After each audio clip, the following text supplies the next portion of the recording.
Good evening. We say namaste, always. Today I'd like to talk to you about space and creativity. Now we've seen from Dr. Julia and Tom as well what we have done to the environment. This is a subject also very close to my heart, but I shall close that door and talk about creativity and space today. Now, what do we mean by space and what do we mean by creativity, and how are they linked? Creativity needs space, the inner space and the outer space. The outer being the physical and the inner being the mental, psychological and emotional, as Dr. William had also mentioned earlier. How do we define creativity?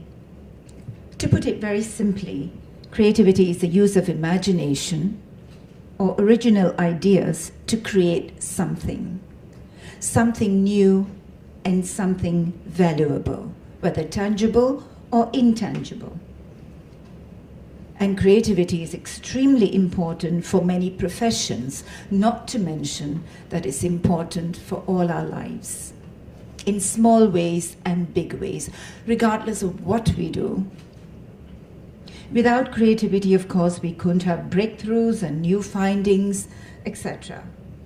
So how does space influence creativity?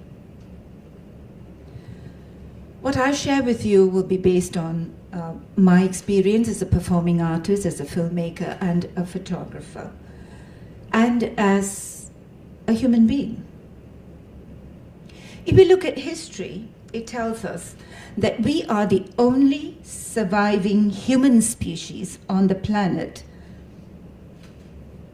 purely because of our ability to imagine. That is our edge.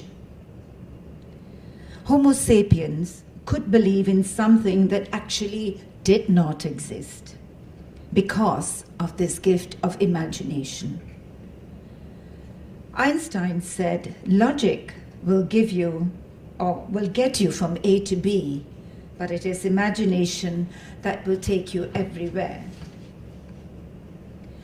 About 70,000 to 30,000 years ago, the Homo sapiens drove out the Neanderthals and other human species from the face of this earth.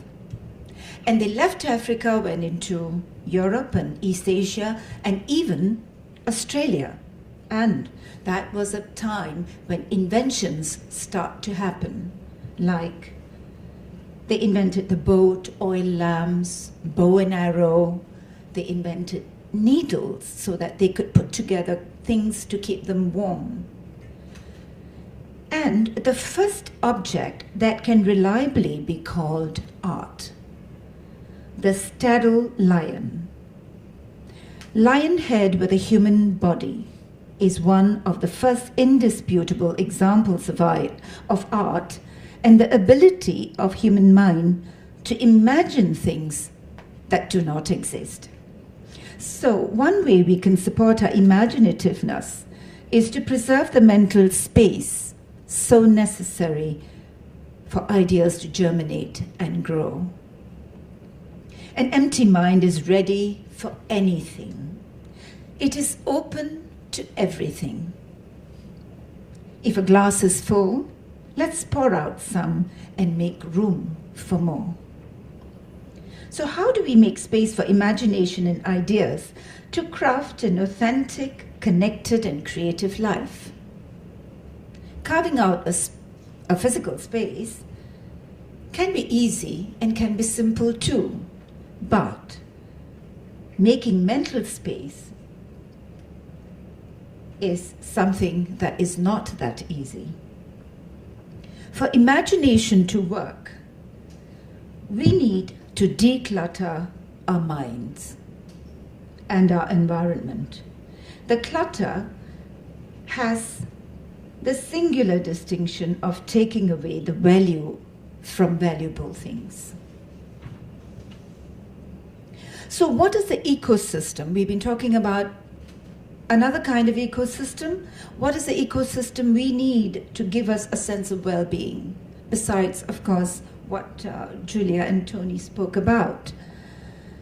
To enable, to engage and energize us, we need nature, sunlight, fresh air, which affects our sense of well-being.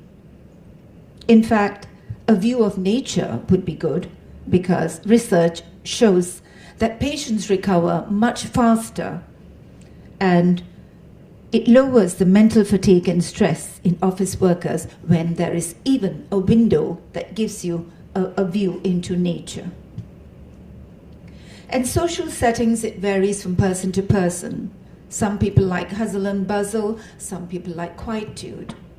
In fact, one of my favorite authors, Malcolm Gladwell, who wrote the book called Blink and Outliers and The Tipping Point, he says he wrote one book completely sitting in a coffee shop. So he needed that activity around him to get the juices flowing. And of course, play is a very important thing because it brings out the child in us who is naturally gifted to think out of the box, which is what creativity is, really.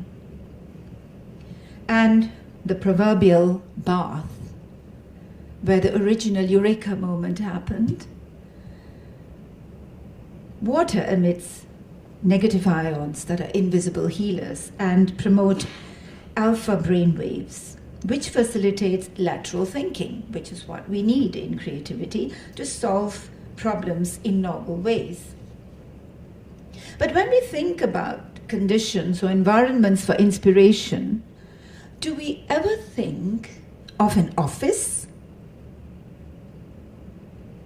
Ironically not, and yet that's a space that demands more creative thinking and problem solving. What exactly is happening to us during the creative process? What's happening to our minds, to us? We have the conscious mind and we have the unconscious, subconscious mind. The real power of creativity lies in the subconscious mind. If we focus intently on a task at hand, the conscious mind is at play. But if we were to move away from that and do something else, the subconscious mind kicks in.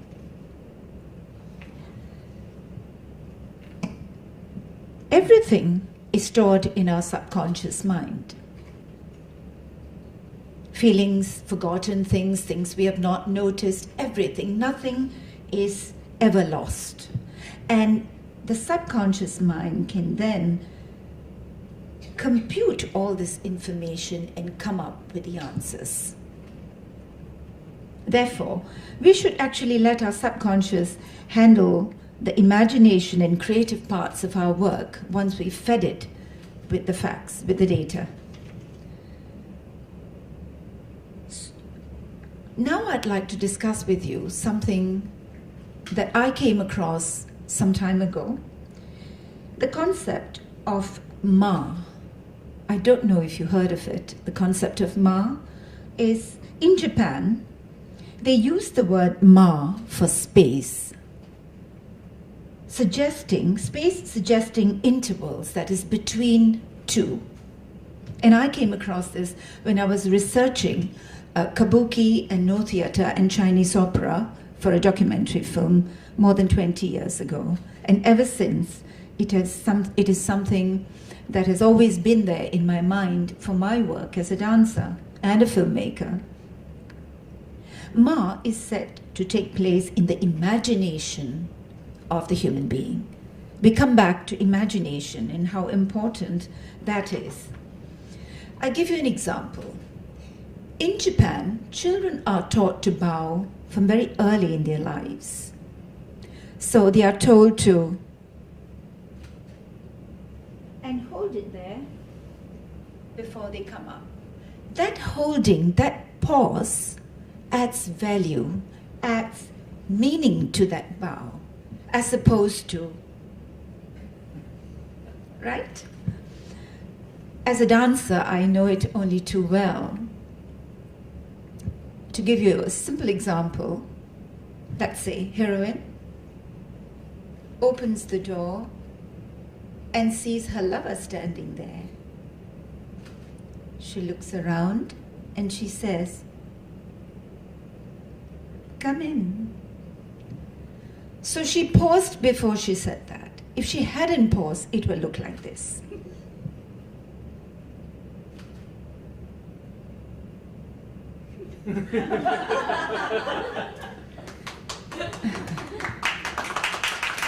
Thank you.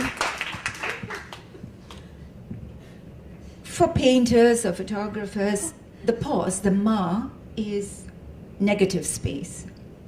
In music, after a crescendo, when there is a silence, it adds altitude, it adds value to the music.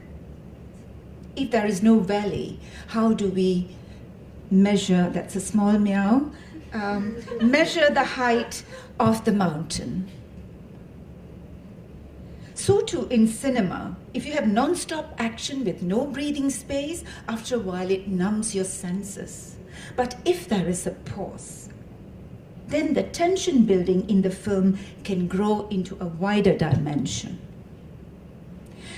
Actually, in Japan, it's amazing how architecture, fine arts, drama, gardens, everything is called the art of ma. For a dancer in a proscenium stage, where she stands, let's say she stands on left, stage left, where I'm standing, if this is a stage, this space around me will be the positive space, about 30% of the space. And the rest of the space is negative space, 70%. It is this negative space which is essential, and it defines and refines the positive space. If you are a photographer also, you will know that. But the dancer doesn't stay still. She moves around and she energizes the whole space. That's dynamization of space. That is when the dance actually happens. In cinema, on the other hand, it is not real time or real space, as opposed to a performing stage where it is real time. What I'm doing now, where in cinema, it was shot at another time and space and shown to you as happening now. So it is an illusion of reality. And in cinema, of course, needless to say that we use a camera to speak, to tell stories as well. Larger images, lower, bigger, etc. And I'm not as qualified to say about it except to appreciate the works of the master craftsmen, the great filmmakers like Akira Kurosawa or Bergman or Tarkovsky and people like that. If you ever get a chance, do take a look at their masterpieces. Now, utilization of space should be balanced and aesthetic to create a sense of comfort, which is essential for well-being. Now we come to balance again, which was mentioned earlier by Dr. William Wan as well as Tony and I think Julia too. Balance is something that applies to all areas of life. The middle path, as Buddha said, is what is called balance, to me, my understanding of it. And for instance, in a room, if you have a television and a sofa and a table and a chair, it's all, oh, that's a very fierce one. Table, chair, everything is scary. I better hurry. And then it's placed nicely and you say, wow, that's aesthetic, it's beautiful. And it makes you feel comfortable, makes you feel nice. The moment you push all of that to a corner, now the space remains the same, but the composition has changed. And then, how would you feel? You would feel different, wouldn't you? So, placement of objects is, of course, very, very important. Now, to maximize creativity, they say you have to enter a flow state when everything just flows. Have you heard of the Mozart effect? Has anyone heard of it? Okay, lovely. Well, I'm glad you have, because research says or indicates that Mozart music may induce a short-term improvement on performance of certain kinds of mental tasks known as spatial temporal reasoning. Hypothesis is that listening to Mozart music makes you smart. So, we may want to try it. Some may scoff at the notion that can be maximized. Much in the same way as we would say a debate rages over whether you can actually teach rhythm to a bad dancer. Can you say the right paints can make a good painter? So it is the same dichotomy there. I guess dazzling innovation might be more likely the product of talent and providence. So now I want to say a few things before a lion pops out of there. Is a flow state. What is this flow state that we need? It is when you lose all sense of time. Your ego vanishes and you become one with the task in front of you. We talked about ego earlier too, was spoken, because this ego thing is a very tricky thing. And you might want to look into your own egos, see how it's behaving. Of course, we need to harness this consistently to be creative. And for that, I suppose we need the right conditions, like define a clear purpose. Vague purposes don't trigger the flow state. Identify compelling motives. As students in school, when we like a subject, we do well in it, we score well. When we don't, we score badly. So this is what it is. Yeah, it is not compelling enough for us. And to architect a worthy challenge, a task is too easy, we take it for granted, take it lightly, don't do it well. If it's too difficult, we find a way out. We say, quit the job. We say, end the marriage. We run away from it, right? Easy way out. But the trick is to modify a task to adjust the challenge levels, like adding weights to the bar. So that is what would trigger us into a challenging situation and creativity. And of course, a conducive environment, which varies from person to person, whether it's a coffee shop or whether it's a nice garden. It's a very personal thing. And you might want to also experiment with the type of music that actually moves you or triggers you into creativity. An allocation of committed blocks of time, and show up to meet that time. Because what they say is you need at least a minimum of continuous 3 hours, if not 6 hours, which may sound like a lot of time, but once you're cranking away at a glorious flow state, you barely notice the passage of time because you are in an altered state of consciousness. And prevent interruptions and distractions, of course. Pretend that you're going into a cave. You don't want to be disturbed. Clear the unwanted stuff, switch off your phones, don't even look at it, and close all the other programs that you don't need and concentrate only on the one that you know, instead of flitting from one program to another. And respect the value of your creative periods and don't permit yourself to be interrupted. Don't give yourself that permission. Revoke it. And master your tools. Whatever skills you need, master it so that you are not consciously working at something, it's at a subconscious level. And entering that flow state is a skill. It is not a blessing, neither is it an accident or a fluke. It is a skill that can be developed. And once we learn to harness the power of that flow, our creative output will soar. And voila, we are ready to roll. I might want to add here that though everybody says that we are the product of our environment, and if that is true, our physical surroundings make a difference to the way we think, our attitudes, and the inspiration that we get. suppose it does. Do you think it does? The physical environment?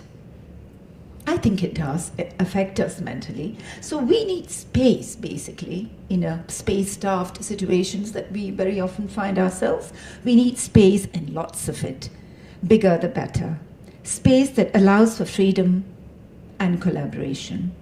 And let there be light to show us the path. And I'd like to end by sharing with you on an artistic note about the much needed pauses, the ma.